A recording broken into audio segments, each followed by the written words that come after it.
Autre titre ce soir, cette accélération, je vous le disais, dans l'enquête sur l'affaire de l'arbitrage en faveur de Bernard Tapie. Pierre Estou, l'un des 3 juges arbitres, a été mis en examen tout à l'heure à l'issue de sa garde à vue, mis en examen pour escroquerie en bande organisée. Un peu plus tôt, on apprenait que l'État allait se constituer partie civile dans ce dossier puisqu'il pourrait avoir été lésé. Stéphane Despinois, Antoine Husser.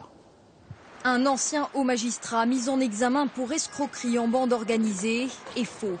À 86 ans, Pierre Estou est aujourd'hui au cœur d'une affaire à 400 millions d'euros, l'affaire Tapie-Adidas. À l'époque, ils sont 3 juges arbitres. Pierre Mazeaud, coopté par les 2 parties, Jean-Denis Bredin, désigné par l'État. Pierre Estou, lui, est choisi par l'homme d'affaires. D'après les règles, les arbitres sont censés ne pas avoir de lien avec les parties de l'affaire. Or, selon l'enquête, Pierre Estou aurait par le passé travaillé sur 4 affaires différentes avec le conseil de Bernard Tapie, Maître Lantourne. Des liens qui, selon Pierre Estou, ne représentaient pas un motif de conflit d'intérêts. Autre élément, une dédicace de Bernard Tapie retrouvée lors d'une perquisition chez Pierre Estou. En 98, 10 ans avant l'arbitrage, l'homme d'affaires adresse au magistrat un exemplaire de son livre, Librement. De sa main, Bernard Tapie parle d'une infinie reconnaissance et remercie Pierre Estou avec toute son affection. Le magistrat, lui, a toujours affirmé qu'il ne le connaissait pas à l'époque.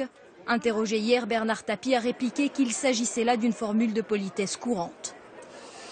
Bonsoir Dominique Verdaillan, vous suivez pour nous cette affaire. C'est un coup d'accélérateur dans ce dossier qui prend ce soir une nouvelle tournure.